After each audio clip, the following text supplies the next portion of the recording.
Tu as déjà pensé à devenir technicien forestier? Viens découvrir mon quotidien. Donc, je suis Jérémy Lenné, je suis technicien forestier à l'ONF. Mon métier, c'est un peu varié, on est sectorisé en fait. On a un secteur de forêt, des forêts, et on s'occupe de tout ce qui va toucher à la forêt. Donc ça va de la coupe de bois, en passant par la chasse, en passant par les travaux fonciers, routiers et les travaux sylvicoles. Donc tout ce qui touche à la forêt, à notre secteur. Les missions principales sont autour de 3 fonctions de la forêt principale. Donc c'est la production de bois, donc c'est tout ce qui est sylviculture, comment on va conduire des peuplements dans le but de produire du bois d'œuvre, accueillir les publics, donc tous les publics avec l'entretien des chemins de randonnée, l'accueil des scolaires et tout ce qui est maintien et conservation de la biodiversité qui sont intégrés dans notre gestion courante. Alors une journée, on va dire normale, ça n'existe pas trop. On a une découverte un petit peu en arrivant le matin, des fois on a des choses qui vont arriver, on peut avoir des petits soucis sur la forêt. Après on a des activités qui sont à la fois seules, la plupart du temps, mais aussi des activités qui sont collectives. Donc on a vraiment les deux, on peut être soit seul, tout seul en fait toute la journée,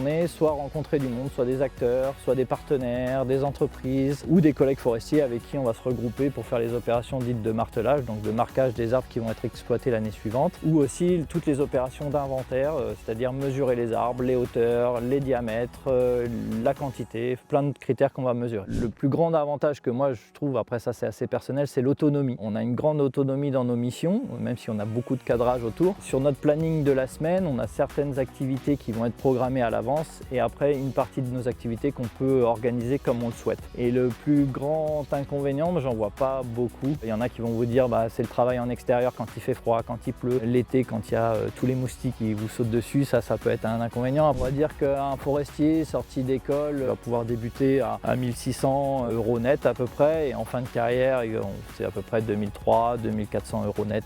Ça peut varier en fonction des zones géographiques, des entreprises où vous êtes et ça c'est pour les postes de terrain. Après si vous montez dans l'encadrement, ça peut augmenter. Je fais mon bois de chauffage dans la forêt, je me balade en forêt, je fais du vélo en forêt, on va pouvoir faire plein de choses en forêt. Ça va au-delà du simple métier. Souvent il y a quand même un attrait, j'ai des collègues qui vont faire de l'observation d'oiseaux par exemple, en plus de leur travail. C'est un peu notre jardin, entre guillemets, c'est l'extension de notre habitation, quoi.